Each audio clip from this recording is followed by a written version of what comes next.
Good morning and welcome to another Veterans Forum. Today, as usually, our program is coming to you from the studios here at Pittsfield Community Television on Frederico Drive in Pittsfield, Massachusetts.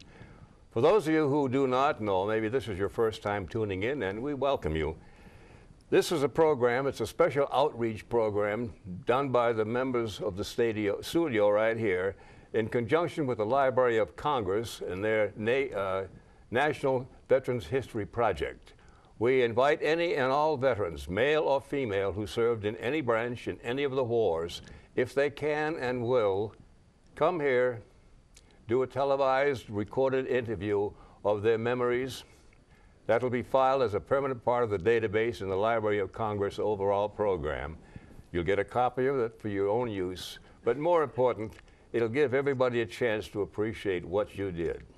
Today, we have a great show, I think. Every one of them is different, and this one is one that I kind of call a Horatio Alger.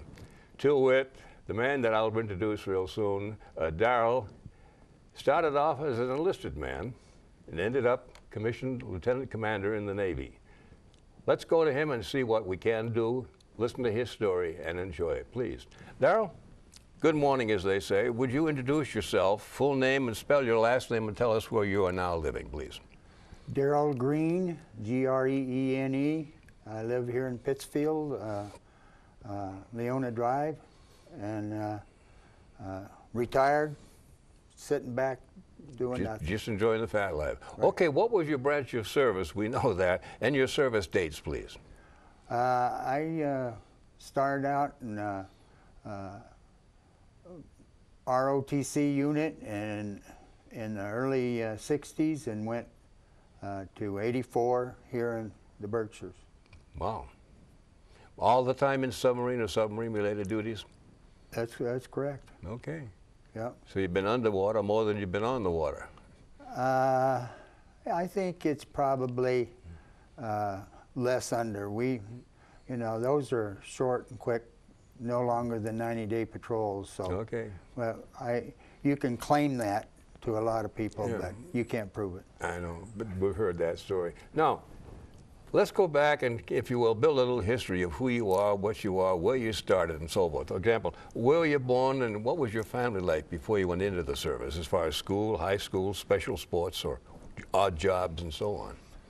Well, I was born in Grand Junction, Colorado. Ended up living for a good period of time in a little fruit growing area just next to Grand Junction, Colorado, on a farm that my dad had purchased, and 7 acres, and it was a vegetable farm and hay, and because those were two products that you could grow and sell very easily because of cattle and whatever.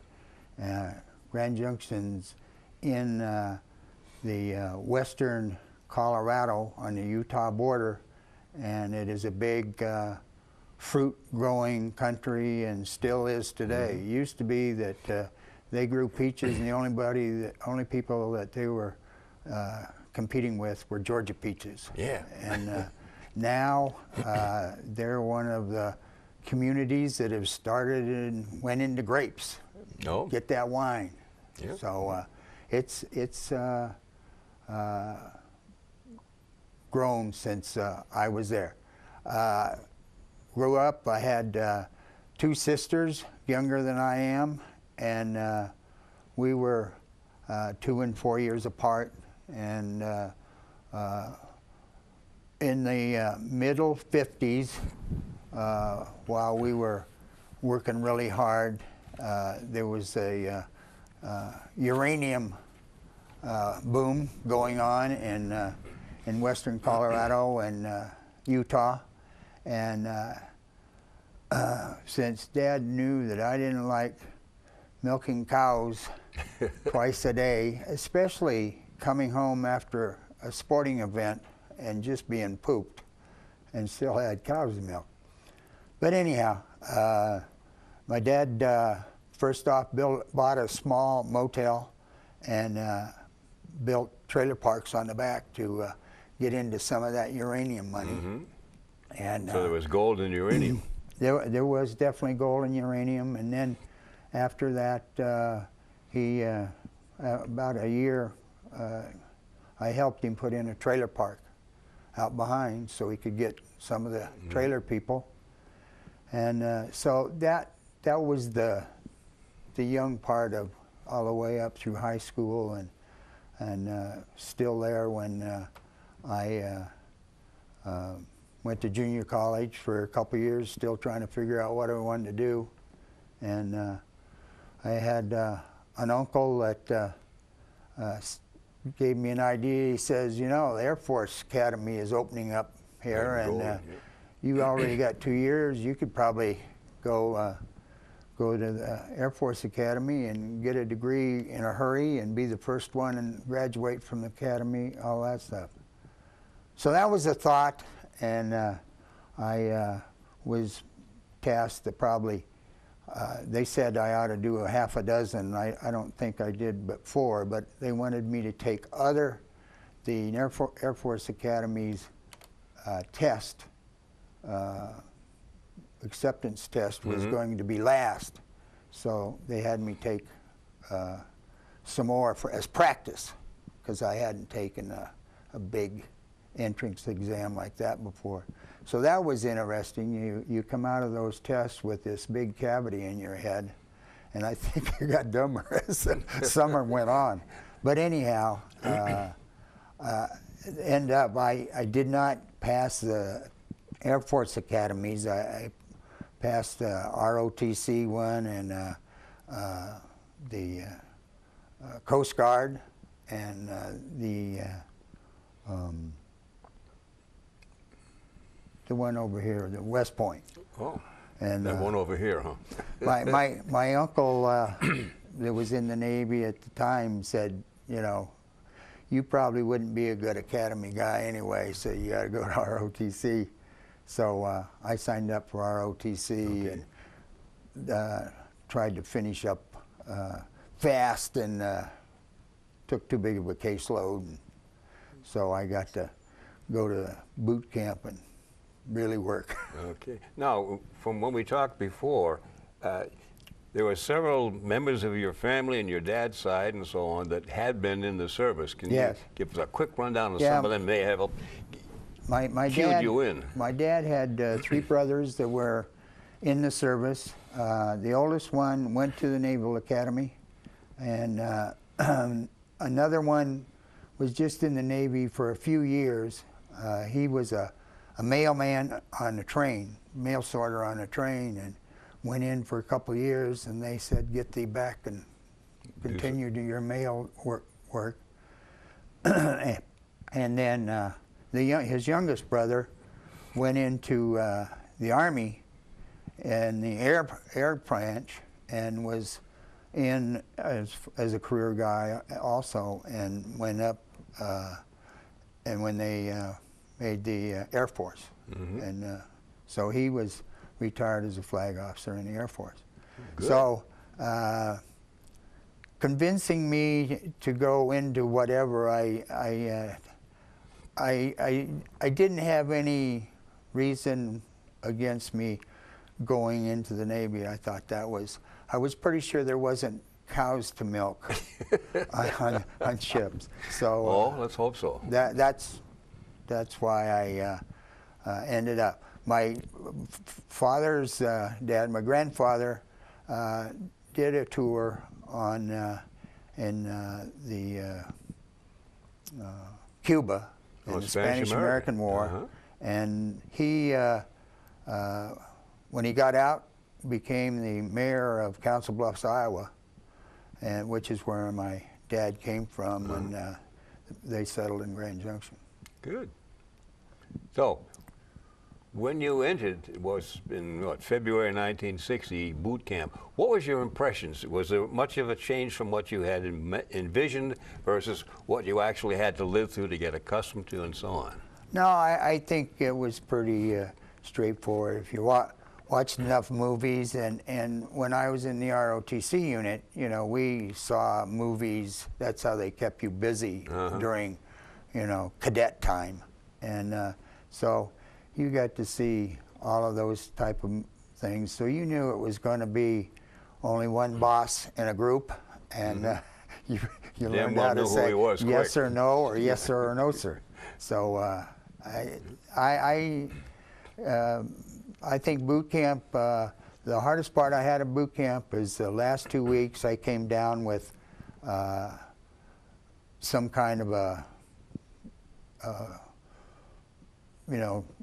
major cold or whatever, and they were talking about setting me back, and I said, no, I want to get through this thing. And there was one of the guys I knew was coming up, and I was getting this bottle of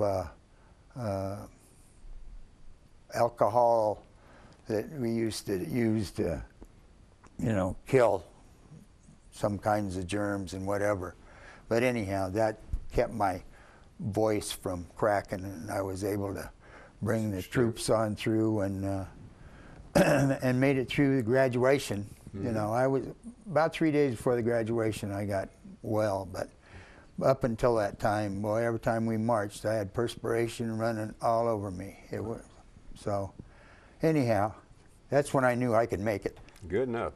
Talking about making it, I'd like to hold for a second here. We have two pictures of Darold. One, the classic boot camp, square hat, fuzzy face, and clear-eyed, and then what eventually evolved some 24, 25 years later. If you would you show them, please? The one on your left, obviously, is the boot, and the one on the right, Lieutenant Commander.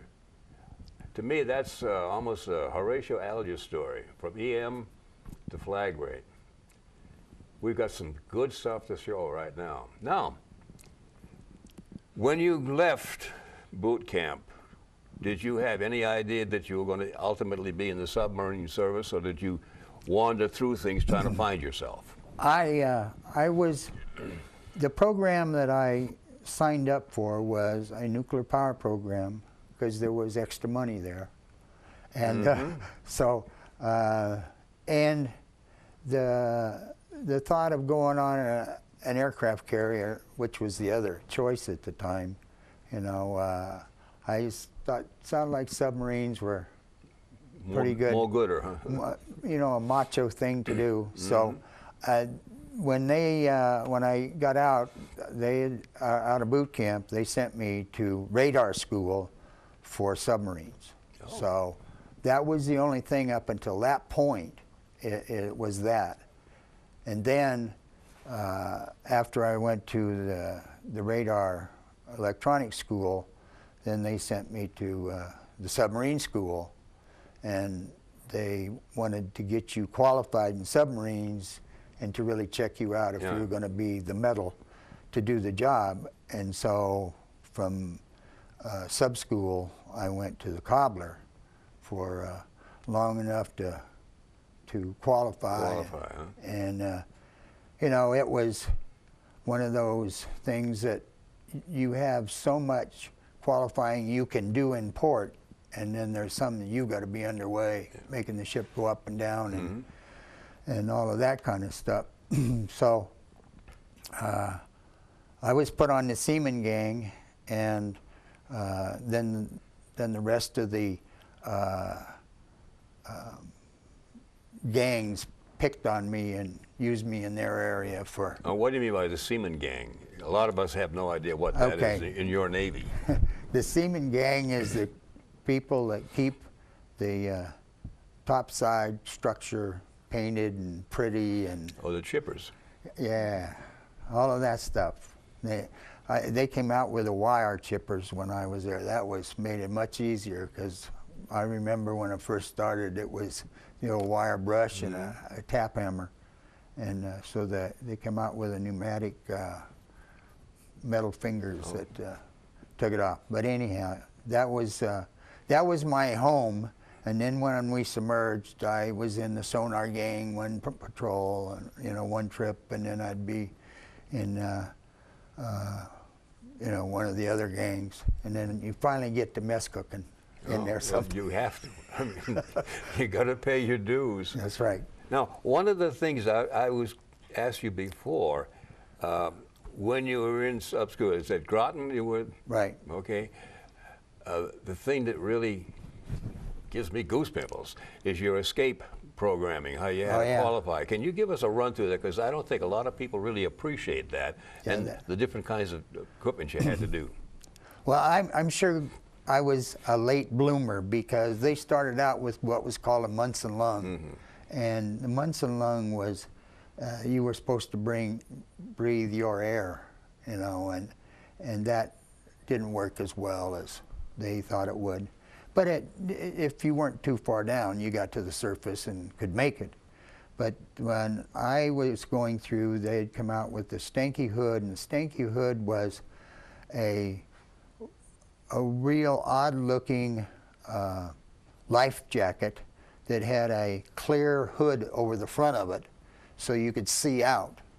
But what you would do was when you left the submarine, you went by through some sort of a hatch? You went through a hatch, and just before they opened the hatch, they blew up the air into this thing, and then they had you step through out of the hatch and rise to the surface.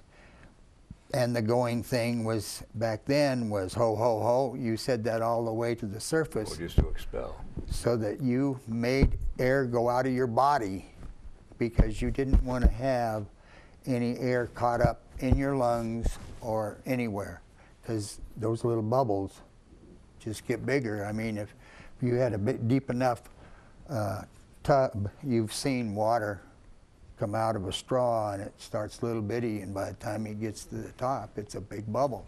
Well, you think about if you've got a full chest of air when you start out, you know, you don't think you can get rid of it, but you can. Now, when you go out now, did you go through a tether that they shoot a balloon or line up so that you had to go as a free float? The ones that we did were at escape tanks, and there were just a couple swimmers on the outside ready to hit you in the chest if you quit saying ho, ho, ho.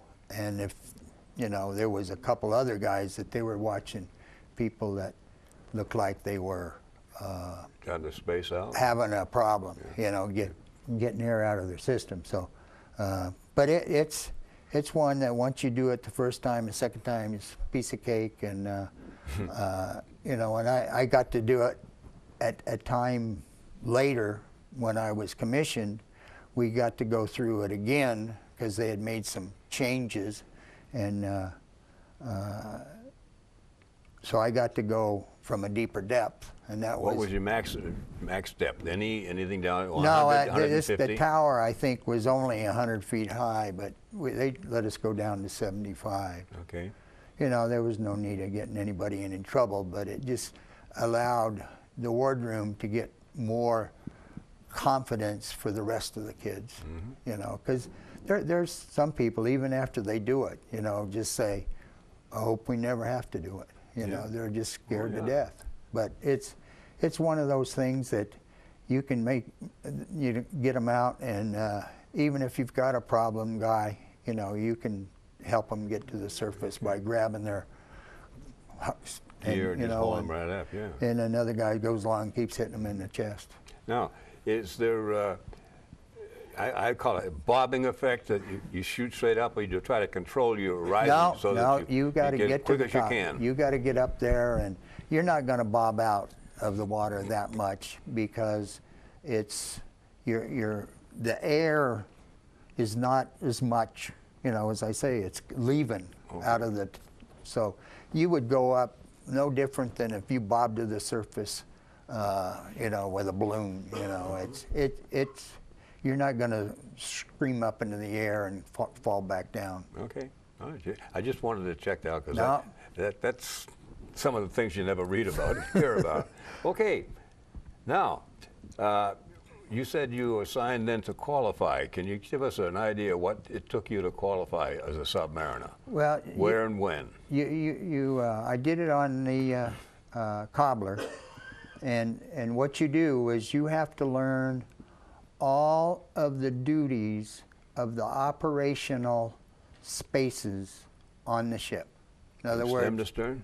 Stem to stern, and in the periscope, in the conning tower. And so it is one of those where you get taught a lot, you get asked a lot of questions to make sure that it is embedded in you, and then you get to take part in some drills that test your ability to do the things you learned under pressure. Okay. And so you, in submarines early on then, on diesel boats, until we got to nuclear powered boats, you knew everybody's job. You may not be as good as that chief that's on the propulsion plant in the back, and can take the submarine from a head full and head back without throwing a spark. Mm-hmm. Where when I tried it, I had this orb of power bouncing around in the cubicle. It's kind of scary. But you're taking two giant batteries and breaking their circuit, and then reversing the polarity and shoving them back into motors to get the ship going the other direction. And so if you don't get them hooked up before you throw the switch again, you're going to have some extra electricity running around. That, to me, that was the toughest.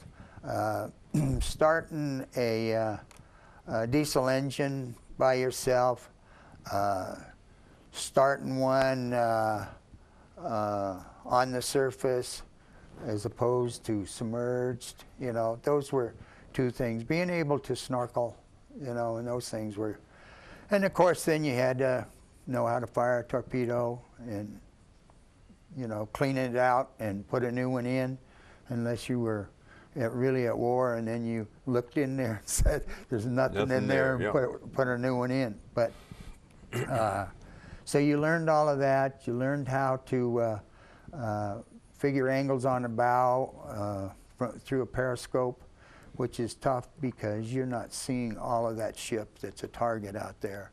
And you want to know angle on the bow so that you can see if he's coming closing to you or away, or those type of things. Parallel to you, So that was tough in the older boats. As we went along and I was in other diesel boats, there were very fancy periscopes that were the same, similar to the ones that were on the nuclear boats. Now, when you first went aboard for your qualification, what kind of drills did you have to go through?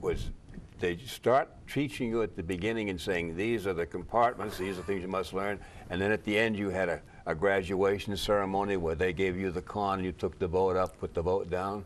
No, it was a little less glorified than that. I mean, I showed up on a Friday, and the bottom line was, when do you want the duty? And I said, I don't care, because I don't have any money. I'm waiting Hit him in the wallet, huh? Yeah, I'm waiting for payday. And so essentially, I stood a duty weekend and, got the duty chief just took me through all the boat. And so I knew where everything was, where the showers were and the heads and all of that stuff. And, and he gave me a book of the boat. And so he's the duty chief that night got me started, and the chief of the boat had the Saturday duty, and he came in, and of course then I got tons of paperwork done with him, and so it just went from then right on. It's constant. One of the chiefs in the electronics division became my daddy for the whole time I was on board, and it was his responsibility to see that I got qualified. So it was pretty straightforward because you had to get a lot of import stuff done, and they only went to sea during the time that I was aboard there 4 times, you know, and they were school boat things and things like that. So you had to, when you went to sea, you had to be ready to do all of your at-sea stuff, and you had to be aggressive and stay in control and say, hey, I need to do such and such, you know, and so the officer of the deck had to get permission from the captain to do whatever he had to do. So they put a lot of emphasis on you being the decider, you know, and so there was 2 other guys that ended up coming up in after me, and I ended up qualifying well, a lot of months before they did, you know. Was there a specific time period, like say 2 months, 3 months, 90 days or something? They wanted us to go to nuclear power school, you know, in the first of the year. So I got there in, you know, in March, and you know, so you had to get all of that done. Mm-hmm. Must have come in a load, huh? It was, you know, and then there was, you know, you found out that there's some macho people out there on submarines. So, yeah, one little thing on the Cobbler, it was twice. It was a school boat for very senior officers from not only the U.S. but, you know, some of our allies.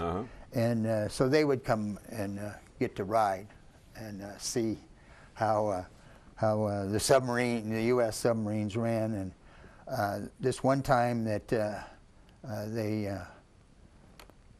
were having to school the boat, the chief of the boat said, I want Greene on the bow planes, and so I had to make arrangements because I was mess cooking at the time, and they don't let you get out of mess cooking very easy.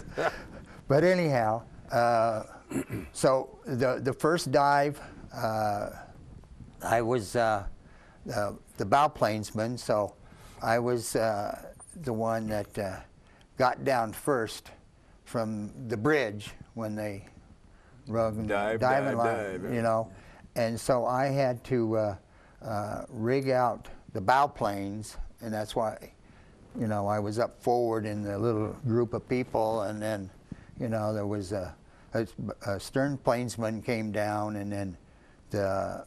Now this is while you're on the surface. This is while we're on the surface, and they're saying, you know, dive, and about that time you hear things slide, and as you are on there, you know to listen to things like main induction closed. Make sure it's closed. All of those, and those type of things. Well, anyhow, you know, they get the thing hollered down from the con to the diving officer, who was a young guy that had been on board for a couple months, ensign, and you know, he gives the order depth 60 feet, and you know, 4-degree down bubble, and and I turned around and reported that to him, and he passed out. And okay. I didn't know what was going on, but I turned back to what I was supposed to be doing and hollered over my shoulder to the chief that was on the manifold, and I said, the officer of the deck is laying here on the floor. And he looked over and he says, and my bow plate was bleeding to death. And what had happened is I was a macho, been on that, doing that for a long time, and one of the things when you clear the bridge, you're supposed to take your binoculars and stick them inside your shirt. You didn't. And apparently I didn't.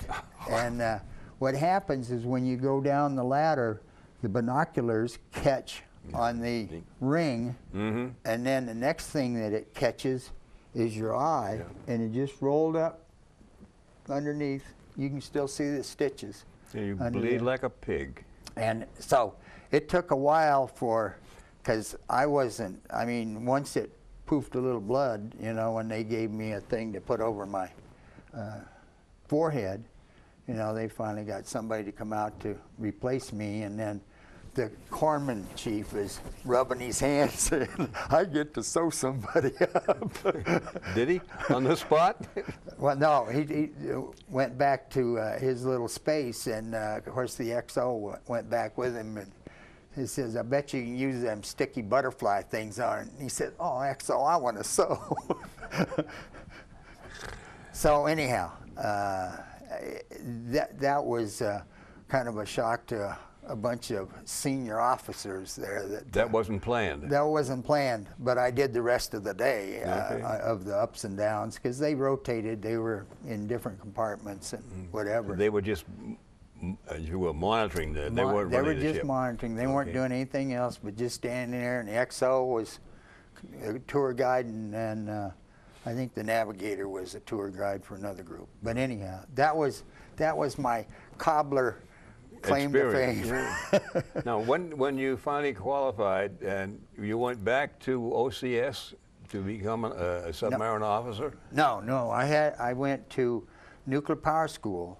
Oh, okay. After the cobbler, because that's what I'd signed up for, was the nuclear power program, and so I went to a 6-month school in Groton at the nuclear power school. And then after that, we went to a prototype, and the one that I selected was in Windsor Locks, Connecticut. Combustion Engineering had a small little 24-watt reactor that acted like our submarine. Okay, and that was your training. That was our training thing. So at the same time, I had applied for the officer program, and so just as soon as I got trained, I had wanted to stay there a year and teach, and had been asked to, but they wanted to get a good body in there because they thought I was going to be accepted that year. I wasn't accepted that year. I was accepted the following year, where they had sent me was to the John C. Calhoun. But anyhow, it was a very interesting tour, and I got a story for there too. Was that the Rick Over story? That was Rick Over. Let him have it. Yeah. After I was an instructor, we were doing a main coolant leak drill, which is the main coolant is the water that goes around through the reactor and gets heated. And Okay, this is on nukes, so. on nukes, and it you know, heats the water that makes the steam that isn't radioactive. The main coolant is, and so you do a lot of drills on this, and this is down in the lower level of the engineering spaces, and I was instructor that night, and I was down running the drill with some students, and there was this older gentleman wandering around, keep trying to get close, and I'd say, "Sir, please, you know, stay back, because it ruins the drill," you know. And I really thought that he was one of the janitors, because he just had a pair of khakis on and a sweater, and No uniform. there wasn't even a gold buckle. I mean, you know, this was a typical, you know, he had a badge, but it was the badge you had to have going into the place. So, I mean, I didn't go up and look to see who it was. And so, you know, after a couple times, you know, he finally left the space, and it was that evening at the end of our watch, the officer that was in charge of our group said to everybody, Greene just made points with Rickover tonight. He threw him out a lower level. Rickover had a habit that, you know, I guess a lot of people knew, and I do know now. But he would all of a sudden jump on a plane and leave Washington and go to one of the sites and see how they were doing. Yeah, unannounced. Unannounced. And he even had a bunk room on every one of his sites. But I'd never thought anything of it. Never, never, never. So anyhow, that was the talk of the town. And so on my, when I finally got transferred to the John C. Calhoun, you know, it was during shipyard. We were just come down, you know, when we were doing our first startup, and you know, there's a few extra people in the reactor control area, and you know, the ship's engineer and Rickover and the reactor controls officer who I worked for were all in there, and you know, a couple other guys, and it came to the point where the big checklist was complete, and you know, the engineer said to Admiral Rickover, request permission to go critical. He says, take her critical. So what it involves is there's a little joystick that you go one way and it takes the rods out and adds radioactivity, and you go the other way and it drives them in, you know, and it's spring loaded. You let go and it stops and whatever. And so when my division officer said take the rack critical, you know, and you're watching the meter, and the meter is going like this, but it's always going. It's not, you know, really going up. It's just going back and up. And he kept starting and stopping, you know. So, and after probably 10, 15 minutes of this, Rickover said to the engineer, would you tell your reactor control officer to leave the reactor operator alone, let Petty Officer Greene take it critical? So that... He knew who you were. I knew. I knew he knew. So just so we don't miss this, jumping ahead to this is I had, when I went to school and got my degree to come back to sea and do something, I got the note from the classification officer that Rickover said you can't be a nuclear trained officer. You know, you're going to have to go find something else to do. I said, man, submarines where I want to be, you know. And so I said, was this all because of my two little incidents with him? And I come back and said, no, they don't want 30-year-old ensigns running the plant boats, yeah, because they know too much. And Rickover likes to be the boss. No. So that's my Rickover story.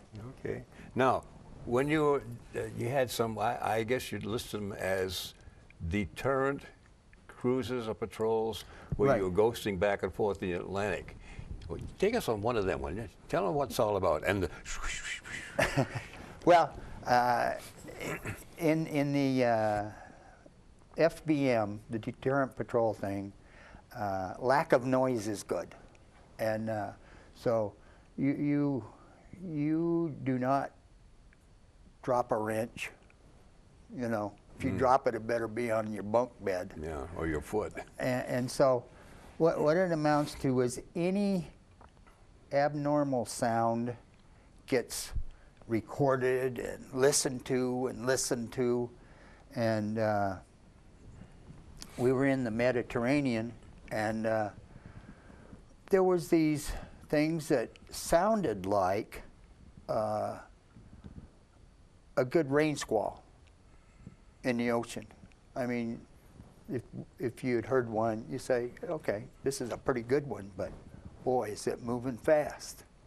And so this was the time when I had an extra job besides my assistant weapons officer job, I was also a sonar officer, and so I was in there looking at these, and I said, these are pretty mechanical-looking sounds, you know, for some kind of a trace or a scope? yeah, you know, and it was very harmonical. And I said, you know, and so I stepped out and I tapped on the XO's door and I said, come here. So I showed it to him and he said, I said, you know, this is about the third time and we keep calling it a rainstorm, but I don't think it is. Well, 6 months will pass and find out it was one of the Russian new submarines back then. They were ghosting you? Well, no, they were looking for us. I mean, we were super quiet. I mean, you cannot believe how quiet those suckers are out there, you know, because, you know, once you get anything coming by, you know, you be very careful about any of your noise, you know, like flushing sanitaries and those things. Well, that was what the old movies, Run Silent, Prepare for Silent Running. Is that the Yes. mode you were in? Yes. And it was dead quiet. On FBM on patrol, you're in ultra silent, with a couple exceptions most of the time. But anyhow, they came and told us what class submarine it was, and they traced back, and you know, we have all kinds of things out in the ocean that we can hear, and they went back and they traced and said, oh, there's where he started, you know. Again, it was a noise that kind of was not, it didn't sound mechanical orally, but it did when you looked at it on a printout. Yeah. So anyhow, that was one, and we weren't the only one that finally figured that out, but we were the first ones to turn it in and make a report on it. The other thing that I want to talk about, going deep and slow out there, was in the Mediterranean, these oil tankers that were coming out of Suez and heading through the Cape there, we found out that their drafts were getting deeper and deeper and deeper. And what that meant is if you had this ship that's 115 foot draft, okay, full of oil, the sound that the propeller makes when he's coming to you, you don't hear it. Oh, the weight muffles it? That hunk of oil does. And so it was one of those where once we finally figured out, where we used to go to periscope depth every night to shoot a couple stars to verify navigation, yeah. where we were, and to get there were some broadcasts that we had to get on the periscope and not on a trailing wire. And so the more we thought about it, while we're at periscope depth, those ships are still lower. Yeah, they're going to cut you in two. Well, they're going to hit us. I mean, it's going to be a mess. So we put together a thing to plot. We had some people that were sending us information when one of those big cargo ships was leaving the red, you know, coming up from Saudi Arabia or wherever, and where they were heading, and we stayed away from them, because then they got some of them are about a mile long now. I mean, they're just giant things. I don't know, miles a little long, but there's big in the rowboat.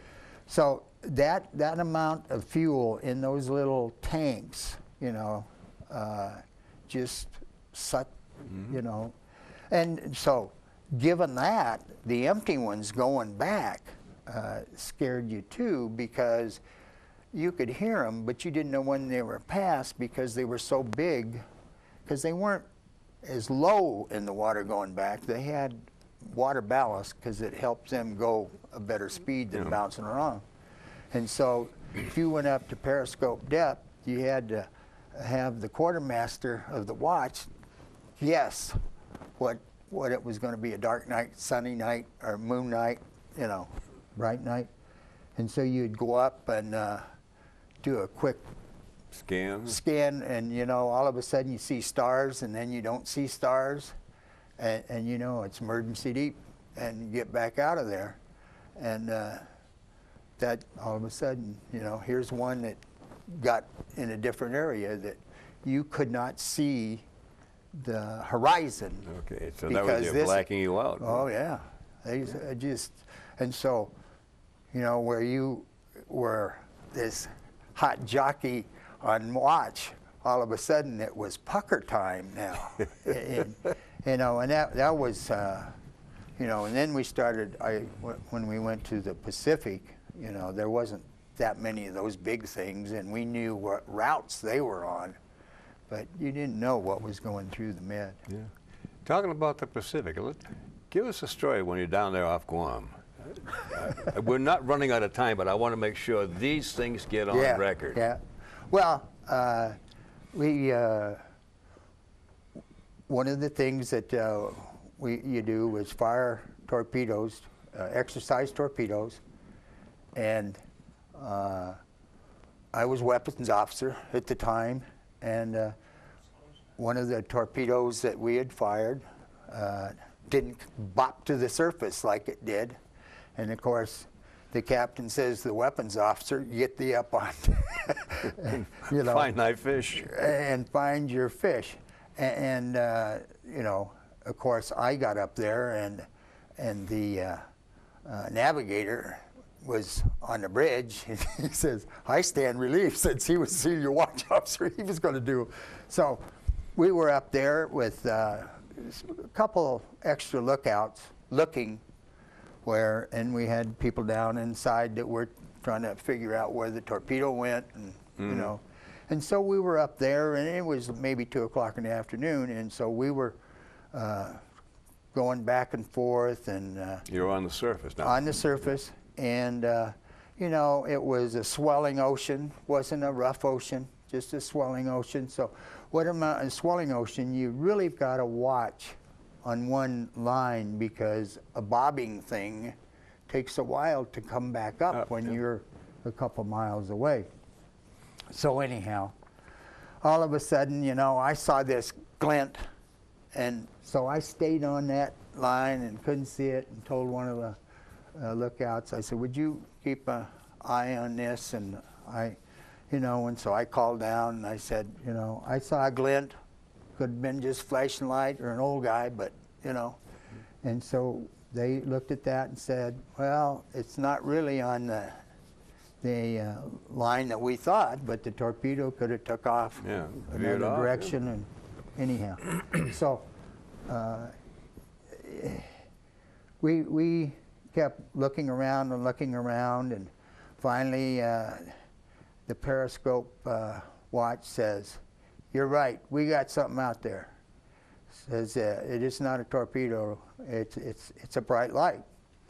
And you know, long story short, it was a boat with a flat windshield, and it you know, a little outboard or something. Yeah, a small outboard, and it was just showing its reflection maybe every 10 minutes, you know. I mean, if it wasn't in the right thing, the sun was not going to make it. So as we drove over there and got a line on it, you know, sure enough, it's at least one guy in a boat, and you know, so Captain went to the con, and he looked, and he said, "That thing is old." Long story short, these were we were off of Guam, and these were two fishermen from Philippines that had been lost for 3 weeks, and they were eating raw fish. And when we pulled alongside, we finally saw the second one. He was laying in the bilge. And but anyhow, and then we saw in the bottom of the boat was a looked like an M1 rifle, and I never got to touch it, but you know, it was one of those where one of our first class that was an ex-Marine, that now he's a submarine, you know, another joke. But anyhow, he went down there and took the weapon and helped him get aboard.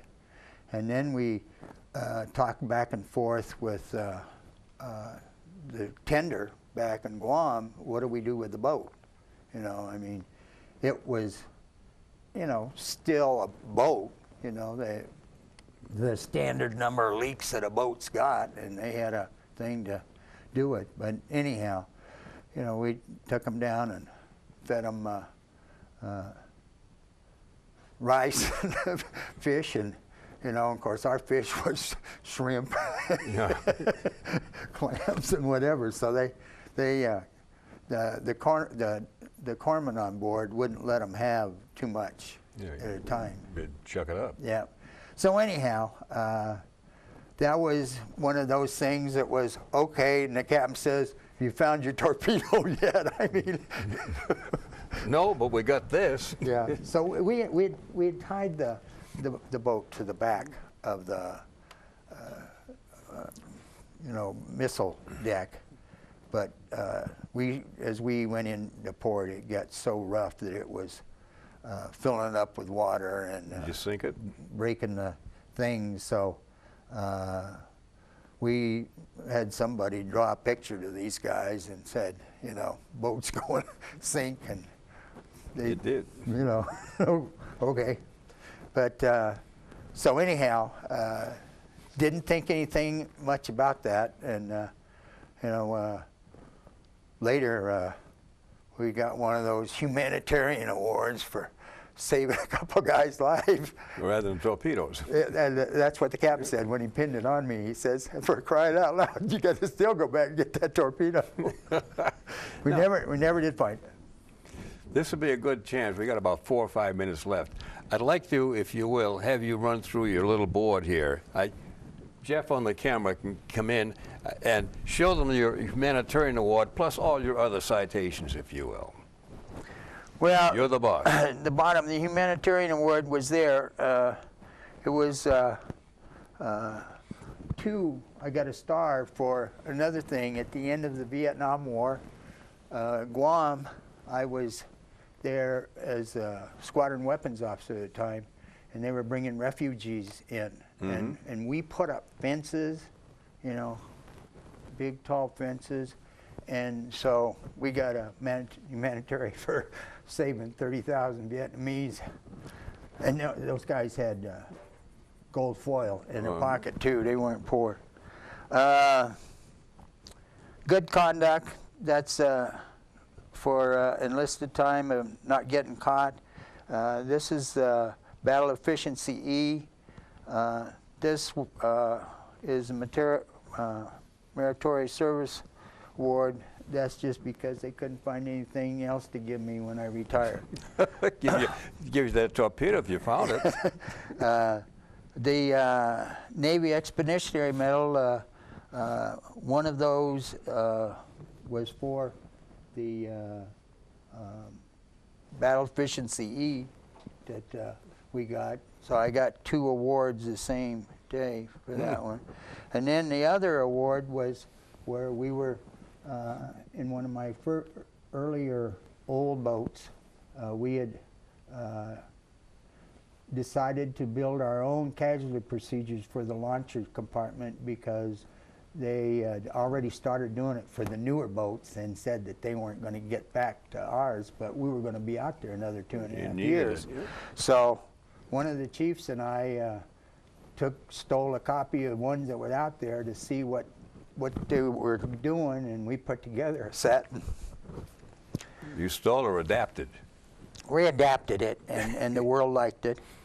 The yellow and blue is the Navy Expeditionary, and this was while I was on the Cobbler, my first boat. We had loaded on some seals. Navy SEALs. I Yeah. don't think they were called seals at the time, but anyhow, we had picked them up in Jamaica, and LST had stopped by and dropped them off for us, and we went out and went up and down the Dominican Republic and that area over there when Batista was having his little thing, and Yeah. The U.S. thought we might had to be helped, so we had them on board, and they couldn't sit still. Small submarine. I have to cut through. We'll be getting a minute right now. Would you kind of, if you will, sum up what your experiences have been? And silly question, but do you think it was positive or negative with respect to your life? Positive. You can beat the drum on this one. Yeah, positive. I mean, I don't think you have to be very smart to get into any of the schools that the Navy. You just have to have an ilk for that. But it's a wide open. Yeah, I think it's Navy's the place to be. Okay. They say press the flesh, buddy. Thank you very much, and we appreciate what you did, and more important, what you've shown us. Good. We made it. Pull the plug. Thank you, folks. We'll see you again next time.